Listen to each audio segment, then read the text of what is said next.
Hello, नमस्कार।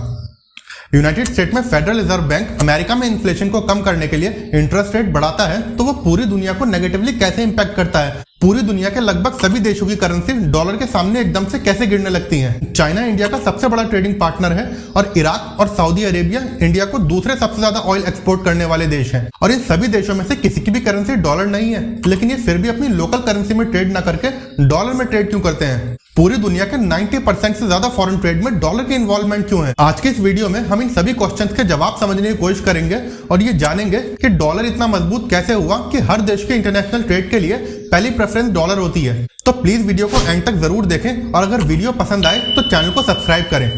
Most of the global trade is done in one currency, the US dollar. Scottish Federal Reserve stance has also battered the Indian currency this week. Dollar के मुकाबले रुपया लगातार कमजोर हो रहा है। आज रुपया डॉलर के मुकाबले अब तक के सबसे निचले स्तर पर पहुंच गया और आंकड़ा 82 के कांटे को छूने India has announced a big decision by allowing trade settlements between India and other countries in rupees now. देखिए, किसी भी देश की करेंसी उतनी ही पावरफुल होती है जितनी पावरफुल उसकी इकोनॉमी होती है। लेकिन यहाँ पर एक सवाल आना ऑब्वियस है कि राज तो एक समय सारी दुनिया पर अंग्रेजों ने किया था, लेकिन यूएस की इकोनॉमी इतनी पावरफुल कैसे बन गई। तो इसका जवाब यह है कि यूएस के पास शुरू से ही बहुत डिप्लोमेटिक और मौके का फायदा उठाने वाले लीडर्स रहे हैं। मान लीजिए मुझे अगर आपसे कुछ प्रॉब्लम है तो मैं आपसे खुद न लड़कर अपने दोस्त को आपसे लड़वाऊं और लड़ाई में मेरे दोस्त को जिन जिन चीजों की जरूरत पड़ेगी वो मैं उसे खुद बेचूं, तो इस तरह से मेरा दुश्मन भी वीक हो जाएगा और मेरा दोस्त जो मेरे कॉम्पिटिशन में था वो भी वीक हो जाएगा और मेरी इकोनॉमी भी ग्रो करेगी।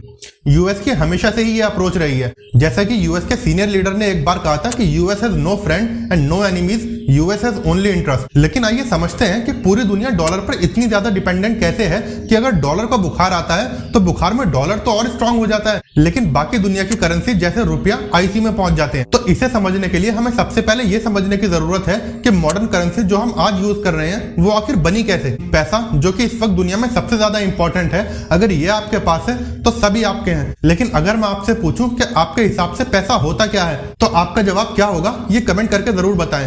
फिलहाल तो मैं आपको बताता हूं कि पैसा यानी money is something that facilitates transaction, जिसकी मदद से आप अपनी जरूरत की कोई भी चीज खरीद पाओ और बेचने वाला उसे एक्सेप्ट भी कर ले। तो सारा खेल है एक्सेप्टेंस का। सबसे पहले दुनिया में ट्रेड बार्टर सिस्टम में होता था, जिसमें गुड्स के बदले गुड्स एक्सचेंज किए जाते थे।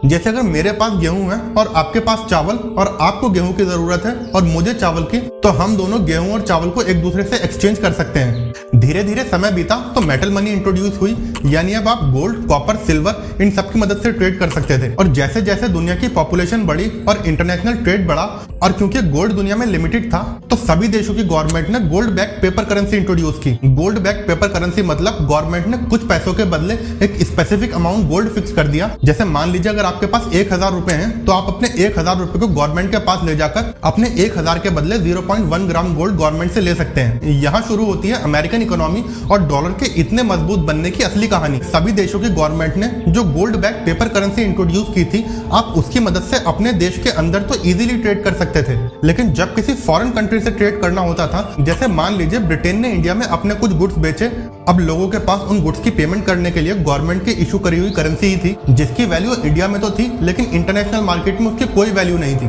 तो ब्रिटेन ने जो इंडिया में गुड्स बेचे उनके बदले इंडियन करेंसी में पेमेंट एक्सेप्ट की और उन नोटों को इंडियन गवर्नमेंट के पास ले जाकर उनके बदले जितने भी गोल्ड मिलना था वो गोल्ड लेकर ब्रिटेन गए और ब्रिटेन की बैंक में ये गोल्ड जमा कर ब्रिटेन की करेंसी ले ली। सारा इंटरनेशनल ट्रेड उस समय इसी तरीके से होता था। This is how colonisation of India happened. India को एक समय सोने की चिड़िया कहा जाता था। ये सारा सोना इंडिया से बाहर इसी तरीके से गया। Coming back to the topic, 1914 से 1945 तक पूरी दुनिया ने 2 वर्ल्ड वॉर देखे, जिसमें लाखों लोगों की जान गई और बहुत ज्यादा डिस्ट्रक्शन हुआ। लेकिन अमेरिका ने इन दोनों वर्ल्ड वॉर्स का पूरा फायदा उठाया। जैसा कि आपको पता होगा कि यूएस इन वर्ल्ड वॉर्स में ब्रिटेन और उसके अलाइज के साथ था, तो यूएस ने इन सभी कंट्रीज को अमेरिका में बने वेपन्स और गुड्स खूब सप्लाई किए और सभी देशों से पेमेंट गोल्ड में एक्सेप्ट की। वर्ल्ड वॉर सेकंड का एंड होते होते पूरी दुनिया का ऑलमोस्ट सारा गोल्ड यूनाइटेड स्टेट्स के पास था और बाकी सभी कंट्रीज को वॉर की वजह से बढ़े हुए एक्सपेंसेस को मीट करने के लिए और ज्यादा करेंसी प्रिंट करने की जरूरत थी, लेकिन अपनी करेंसी को बैक करने के लिए उनके पास गोल्ड रिजर्व बचा ही नहीं था। सभी कंट्रीज ने एक एक करके अपनी करेंसीज को गोल्ड से डीलिंक कर दिया और 1945 में ब्रिटेन वुड कॉन्फ्रेंस में यह डिसाइड हुआ कि सभी देशों की करेंसी अब अब गोल्ड बैक की बजाय डॉलर बैक करेंसी होगी और सभी देश अपने रिजर्व में गोल्ड की बजाय डॉलर्स को रखेंगे, क्योंकि यूएस डॉलर के बदले गोल्ड देने के अपने प्रॉमिस को फुलफिल कर सकता है। तो सभी कंट्रीज अपने देश के अंदर अपनी लोकल करेंसी में ट्रेड करेंगे और इंटरनेशनल ट्रेड के लिए गोल्ड की जगह डॉलर का इस्तेमाल करेंगे। और ब्रिटन वुड कॉन्फ्रेंस में अमेरिका ने सभी देशों से यह प्रॉमिस किया कि जो भी देश $35 लेकर अमेरिका के पास आएगा वो अपने $35 के बदले 1 आउंस गोल्ड एक्सचेंज कर सकता है। इस तरह पूरी दुनिया के एक्सचेंज रेट फिक्स हो गए।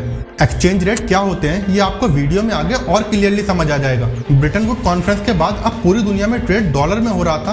वॉर के बाद रिकंस्ट्रक्शन के लिए सभी देश वर्ल्ड बैंक और IMF से लोन डॉलर्स में ले रहे थे, तो डॉलर की डिमांड एकदम से बहुत बढ़ गई और इस बढ़ी हुई डिमांड को पूरा करने के लिए अमेरिका ने खूब डॉलर प्रिंट किए, जिसकी वजह से यूएस की मार्केट में मनी सप्लाई एकदम से बहुत ज्यादा हो गया। अब मार्केट में मनी सप्लाई ज्यादा थी और अवेलेबल गुड्स कम, तो अमेरिका में महंगाई एकदम से बहुत बढ़ गई। 1970s का लास्ट आते आते अमेरिका में इन्फ्लेशन इतना ज्यादा बढ़ गया था कि सभी देशों को लगने लगा कि अब अमेरिका का फाइनेंशियल सिस्टम कोलैप्स कर जाएगा और उनके पास रिजर्व में जो इतने डॉलर्स पड़े हैं वो महज कागज के टुकड़े बनकर रह जाएंगे। इस डर से सभी देश अपने अपने डॉलर्स के बदले अमेरिका से गोल्ड एक्सचेंज करने लगे। तब यूएस के प्रेसिडेंट रिचर्ड निक्सन को लगा कि इस तरह तो कुछ ही दिनों में अमेरिका का सारा गोल्ड रिजर्व खत्म हो जाएगा। तब उन्होंने 15 अगस्त 1971 को अमेरिकन डॉलर को गोल्ड से डीलिंक करने का फैसला किया and this led to the system of floating exchange rate from fixed exchange rate. सबसे पहले तो फिक्स एक्सचेंज रेट और फ्लोटिंग एक्सचेंज रेट समझने की जरूरत है। फिक्स एक्सचेंज रेट में देश चाहे कोई भी हो, अगर उसके पास $35 है तो वो अमेरिका जाकर अपने $35 को 1 आउंस गोल्ड के बदले एक्सचेंज कर सकता है।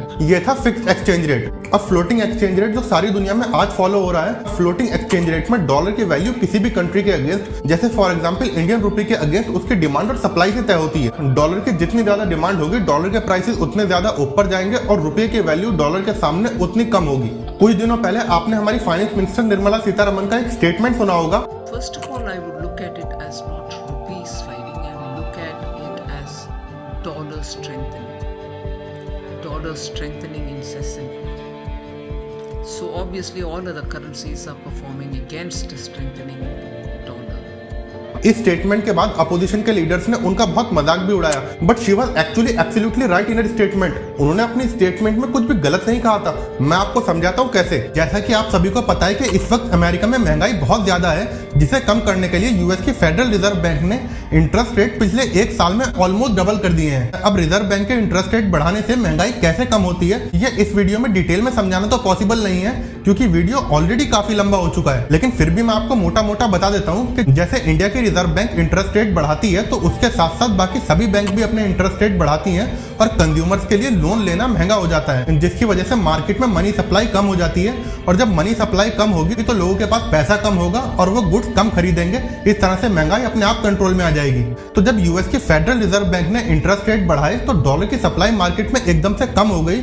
अब डॉलर की सप्लाई तो कम थी और डिमांड ज्यादा, तो सिंपल इकोनॉमिक्स है कि जिस चीज की डिमांड ज्यादा होगी और सप्लाई कम, उसके प्राइसेस ऑटोमेटिकली ऊपर जाएंगे। तो ये सबसे बड़ा कारण है जिस वजह से डॉलर की वैल्यू सभी कंट्रीज की करेंसी जैसे इंडियन रुपी के सामने बहुत मजबूत होती जा रही है। अब आपको समझ आ ही गया होगा कि यूएस की मार्केट में कुछ भी ऊपर नीचे होता है तो वो पूरी दुनिया की इकोनॉमी को कैसे इफेक्ट करता है। डॉलर के प्राइसेस इतने ज्यादा ऊपर जाने की एक दूसरी वजह रशिया यूक्रेन वार भी है। रशिया जो कि पूरे यूरोप को ऑयल और नेचुरल गैस सप्लाई करने वाला देश है, अमेरिका और उसके अलाइज के रशिया पे सैंक्शंस के बाद यूरोप को जो ऑयल और नेचुरल गैस रशिया से कम दामों में मिल रहा था, वही ऑयल और नेचुरल गैस उसे दूसरे देशों से ज्यादा पैसों में खरीदना पड़ा और इस तरह से यूरोप में भी डॉलर की डिमांड बढ़ गई। अब आपको यहाँ पर एक ट्रेंड जरूर दिख रहा होगा कि पूरी दुनिया में कहीं भी कुछ गड़बड़ होती है तो अमेरिका को किसी न किसी तरह से उसका फायदा जरूर होता है। This is how it is. और यहाँ मैं आपको एक और चीज बता दूं कि रुपया जो डॉलर के सामने बहुत ज्यादा वीक हो गया है, जिसके बारे में आपने सभी पॉलिटिशियन से सुना होगा कि इंडियन रुपी आईसीयू में है, तो इंडियन रुपी के डॉलर के सामने इतने ज्यादा वीक होने के केवल नुकसान ही नहीं है,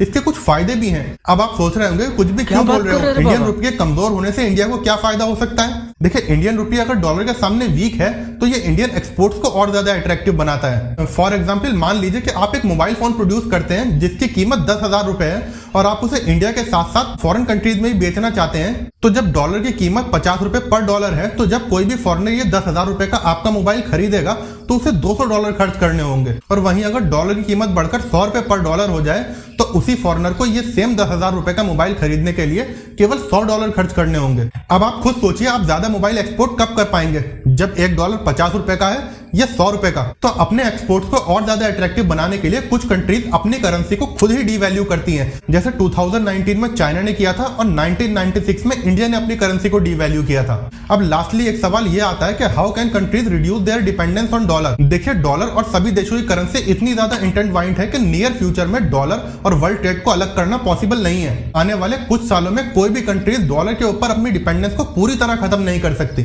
लेकिन इसे कुछ हद तक कम जरूर किया जा सकता है। जैसे चाइना इंडिया का सबसे बड़ा ट्रेडिंग पार्टनर है, दोनों कंट्रीज में साल भर में $135 बिलियन का ट्रेड होता है और चाइना के अमेरिका के साथ संबंध कितने मधुर हैं ये आपको पता ही है। तो चाइना डॉलर के ऊपर से अपनी डिपेंडेंस खत्म जरूर करना चाहेगा। तो अगर इंडिया और चाइना के रिलेशंस आपस में अच्छे हों तो ये $135 बिलियन ट्रेड जो अब तक डॉलर में हो रहा है, ये दोनों कंट्रीज अपनी लोकल करेंसी में भी कर सकती हैं और डॉलर के ऊपर अपनी डिपेंडेंस को काफी हद तक कम कर सकती हैं। जैसे रशिया, जो प्रेजेंटली इंडिया को सबसे ज्यादा ऑयल एक्सपोर्ट करने वाला देश है, इंडिया इस ऑयल के बदले रशिया को पेमेंट यूएई दिरहम और इंडियन रुपी में कर रहा है। इंडियन गवर्नमेंट डॉलर के ऊपर अपनी डिपेंडेंस को कम करने के लिए कुछ पॉजिटिव स्टेप्स ले भी रही है, जैसे इंटरनेशनलाइजेशन ऑफ इंडियन रुपी। इसी के साथ आज का ये वीडियो यही खत्म होता है। आई होप आपको आज के इस वीडियो से कुछ सीखने को जरूर मिला होगा। आपको अगर वीडियो पसंद आया हो तो इसे अपने दोस्तों के साथ शेयर जरूर करें और हमारे चैनल को सब्सक्राइब करें। यही हमारा मोटिवेशन है जिससे हम आने वाले टाइम में और भी ऐसे वीडियोस बना पाएं।